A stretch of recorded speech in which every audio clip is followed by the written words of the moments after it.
श्री स्वामी समर्थ. जय जय स्वामी समर्थ. तर मंडळी, माणसाचे जीवन इतके पण सोपे नाही. रोज नवीन दिवसाचे एक पान आणि त्या पानावर नवनवीन समस्या उभ्या ठाकलेल्या असतातच. पण काही घटना आपल्याला शुभ संकेत देत असतात आणि आपल्याला कळायला मार्ग नसतात आणि कदाचित त्या गोष्टींचे आपल्याला ज्ञान नसते. तर मंडळी, आपल्या जीवनात एकदा स्वामी आले की आपले जीवन जगण्यास खूपच सोपे होते. कारण या अशा शुभ घटनांची स्वामी आपल्याला संकेत देत असतात. वेळ ही कोणासाठी थांबत नाही. या पृथ्वीवर वेळेला खूपच महत्त्व आहे. सर्वांचे जीवन समान नसते. कोणाची वाईट वेळ चालू असते तर कोणाची चांगली. वेळ ही मुक्त आहे, तिला कोणाचे बंधन नाही. वेळ ही एक प्रचंड मोठा गुरु आहे आणि असा महान गुरु या पृथ्वी तलावावर कोणच नाही. कितीही श्रीमंत व्यक्ती असेल आणि त्याच्यावर वाईट वेळ आली तर या वेळेसमोर त्या व्यक्तीलाही झुकावं लागतं. आजवर तुम्ही कितीतरी लोकांना बघितलं असेल. कितीतरी लोक श्रीमंतीकडून गरिबीकडे आलेली आहेत आणि कित्येक लोक खूप गरिबीच्या परिस्थितीत होती तर ती आज खूप मोठी श्रीमंत झालेली आहेत. थोडक्यात काय, तर अशी कोणतीही व्यक्ती नसते ज्याचं बालपण, तरुणपण आणि म्हातारपण हे सारखंच असतं. मंडळी, आपण कितीतरी श्रीमंत व्यक्ती बघतो ज्यांचे बालपण खूप कष्टामध्ये गेलेले असते. आपल्याला कधी सुख तर कधी दुःख पचवायचं असतं. रोजच्या जीवनामध्ये प्रकृती आपल्याला काही ना काही संकेत देत असते, ज्यामुळे आपल्याला आपल्या जीवनामध्ये येणाऱ्या घटनांचे संकेत मिळत असतात. तर या गोष्टी कोणत्या आहेत आणि काळजीपूर्वक लक्ष दिलं आणि या इशाऱ्यांना समजून घेतलं तर नक्कीच आपल्याला समजेल की कोणते शुभ संकेत आपल्याला मिळाले होते आणि आपली वाईट वेळ आता संपत चाललेली आहे. आपल्या दुःखाचा नाश होणार आहे. आता आपला चांगला काळ सुरू होणार आहे. चांगला काळ येण्यापूर्वी कोणते शुभ संकेत मिळतात, हे शुभ संकेत कोणते ते आपण पाहूयात. 1. देवघरात सकाळी किंवा संध्याकाळी तुम्ही दिवा लावत असताना दिव्याच्या वातीमध्ये जर फूल तयार झालं तर तुम्ही समजून जा की तुमची जी काही वाईट वेळ होती ती आता संपणार आहे. तुम्ही देवाजवळ जी काही प्रार्थना केली होती, जी काही इच्छा व्यक्त केली होती ती पूर्ण होण्याची वेळ आता आलेली आहे. तुमची प्रार्थना देवाजवळ पोहोचली आहे, म्हणूनच या दिव्यामध्ये फूल बनलेले आहे. दुसरा शुभ संकेत म्हणजे कधीकधी आपण सकाळी उठले की आपल्याला खूप फ्रेश वाटतं आणि उत्साही वाटतं. आपल्याला अचानक आनंदी असल्यासारखं वाटतं. कधी तुम्ही उठलात आणि तुम्हाला खूप फ्रेश असे वाटले तर अचानक तुमच्या चेहऱ्यावरती एक वेगळाच प्रकारची चमक येत असेल तर तुम्ही समजून जा मंडळी, तुम्ही त्या दिवशी जे काही काम हातात घेतलेले आहे ते पूर्ण होणार आहे. त्या कामामध्ये तुम्ही सफल होणार आहात. हा एक तुमच्यासाठी शुभ संकेत आहे. तिसरा शुभ संकेत म्हणजे तुम्ही एखाद्या मंदिरात जाता, देवाच्या चरणी नारळ वाढवतात. तो नारळ फोडत असताना तो नारळ आतून खराब निघाला तेव्हा तुमचं मन नाराज होतं की हा नारळ आतून खराब निघाला आहे. मी एवढ्या उत्साहाने देवाच्या मंदिरात आलो होतो आणि माझी काहीतरी इच्छा पूर्ण होईल या आशेने मी देवाला नारळ फोडण्यासाठी आलेलो होतो आणि नारळ बघा खराब निघाला. तर मंडळी, या बाबतीत घाबरून जाण्याचे काहीच कारण नाही. हा अशुभ संकेत नसून एक शुभ संकेत आहे. देवाला वाढवलेला नारळ आतून खराब होतो याचा अर्थ असा होतो की तो संपूर्ण प्रसाद देवांनी खाल्लेला आहे. नारळ आतून खराब निघाल्यामुळे तो प्रसाद दुसरा कोणीही खाऊ शकत नाही.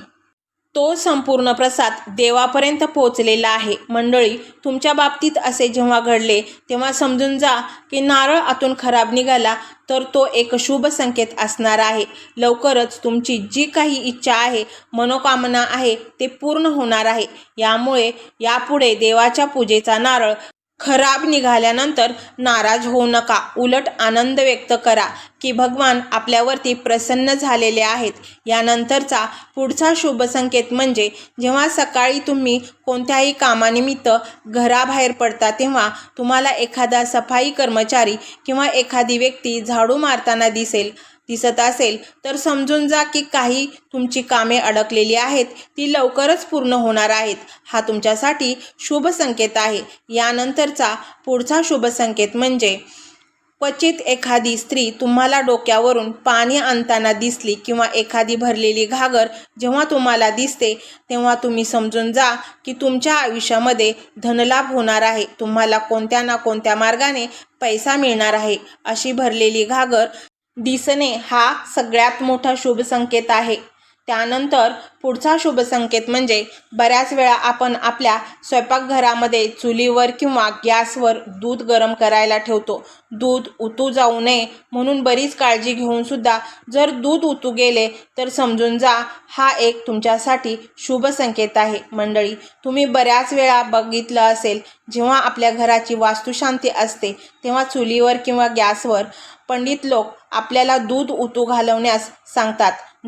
जेव्हा दूध उतू जाते तेव्हा आपल्या घराची भरभराट होते, आपल्या घरामध्ये बरकत येते असं म्हटलं जातं. त्यामुळे तुमच्या स्वयंपाकघरामध्ये जर कधी चुकून दूध उतू गेले तर त्यावर नाराज होण्याची गरज नाही. उलट हा तर तुमच्यासाठी एक शुभ संकेत आहे. तर मंडळी, तुम्ही सकाळी लवकर उठण्याची सवय लावता. सकाळी उठल्याबरोबर तुम्ही दोन्ही तळहात एकमेकांच्या जवळ घेऊन त्या तळहातांकडे पाहून प्रातःकालची प्रार्थना म्हणायची आहे. कराग्रे वस्ते लक्ष्मी, करमध्ये सरस्वती, करमूले तू गोविंदम, प्रभाते करदर्शनम. ही प्रार्थना तुम्ही दररोज सकाळी म्हणायची आहे. जर तुम्ही ही सवय लावून घेतलीत तर तुम्हाला कोणत्याही कामामध्ये अडचण येणार नाही. तुम्ही तुमच्या प्रत्येक कामामध्ये यशस्वी व्हाल. जर तुम्हाला सवय नसेल तर आजपासूनच ही सवय लावून घ्या. सकाळचे 2 मिनिट ही प्रार्थना म्हणायची आहे. ही प्रार्थना म्हटल्यानंतर तुम्ही हवे ते काम करू शकता. हा सुद्धा तुमच्यासाठी एक शुभ संकेत आहे. यानंतर पुढचा शुभ संकेत म्हणजे जेव्हा तुम्ही तुमच्या घरातील एखाद्या कपाट उघडता किंवा एखाद्या भिंतीवर तुळशीजवळ तुम्हाला 1 किंवा 2 पाली दिसल्या तर तुमच्यासाठी खूपच चांगला शुभ संकेत आहे. यानंतरचा पुढचा शुभ संकेत म्हणजे जेव्हा तुम्हाला तुमच्या घरातील स्त्री नेहमी आनंदी दिसते. ज्या घरातील पुरुष किंवा सगळ्याच व्यक्ती स्त्रियांना नेहमी आनंदी ठेवण्याचा प्रयत्न करतात, ज्यांना योग्य तो आदर देतात, अशा वेळेस हा तुमच्यासाठी सगळ्यात मोठा शुभ संकेत असतो. कारण स्त्री हे देवीचे स्वरूप असते. स्त्रीमध्ये आपण देवी लक्ष्मीचे रूप बघतो किंवा देवीचे जे स्वरूप आहे ते आपण आपल्या घरातील स्त्रीमध्ये बघत असतो. ज्या घरातील व्यक्ती स्त्रियांचा नेहमी आदर करतात, त्यांच्यावर प्रेम करतात, हा प्रत्येक व्यक्तीसाठी असणारा शुभ संकेत आहे. तुम्ही जर घरातील स्त्रियांना आनंदी ठेवाल, कोणत्याच कारणावरून दुखावत नाही, तर तुमच्या प्रत्येक कामामध्ये तुम्ही यशस्वी व्हाल. तुम्हाला कोणत्याही कामामध्ये अडचणी येणार नाही. कारण कुठल्याही स्त्रीला घरातील सदस्यांकडून एवढीच अपेक्षा असते की तिच्याशी सर्वांनी प्रेमाने राहावे, तिच्याशी आदराने बोलावे, तिला काही कारण नसताना अपमानित करू नये. कधी तिच्याकडून काही चूक झाली असेल तर प्रेमाने समजवावे, एवढी स्त्रीची अपेक्षा असते. ज्या घरातील स्त्री आनंदी असते, हसत राहते, त्या घरात नेहमी लक्ष्मीचा वास असतो. घरातील स्त्री आनंदी असणे हा तुमच्यासाठी सगळ्यात मोठा जिवंत असा शुभ संकेत आहे. त्यामुळे घरातील स्त्रियांना आदर द्यायला शिका, मान सन्मान द्यायला शिका. सगळ्यात महत्त्वाची गोष्ट म्हणजे स्त्रीने स्त्रीचा अपमान कधीही करू नये. कारण आजकाल स्त्रीच स्त्रीची शत्रू होत आहे. एका स्त्रीला दुसऱ्या स्त्रीचा यश बघवत नाही. त्यामुळे घरातील स्त्रियांनी एकमेकींशी नेहमी आदराने प्रेमाने राहण्याचा प्रयत्न करावा. यानंतरचा पुढचा शुभ संकेत आहे तो म्हणजे घरामध्ये मुलीचा जन्म होणे. बऱ्याच वेळा आपल्याला मुलगी झाली की लोक नाराज होतात, पण मुलगी झाली म्हणून नाराज होऊ नये. कारण मुलगी ही धनाची पेटी असते. लक्ष्मीच्या पावलांनी ती आपल्या घरामध्ये जन्म घेतलेली असते. जेव्हा घरामध्ये मुलीचा जन्म होतो तेव्हा त्या घरात बरकत येण्यास सुरुवात होते, धनाचे आगमन होते आणि घर आनंदी राहायला सुरुवात होते. घरामध्ये एका गोंडस मुलीचा जन्म घेणे हा सगळ्यात मोठा शुभ संकेत आहे. तर मंडळी, हा व्हिडिओ तुम्हाला कसा वाटला हे कमेंटमध्ये नक्की सांगा. कमेंटमध्ये श्री स्वामी समर्थ असे लिहायला अजिबात विसरू नका.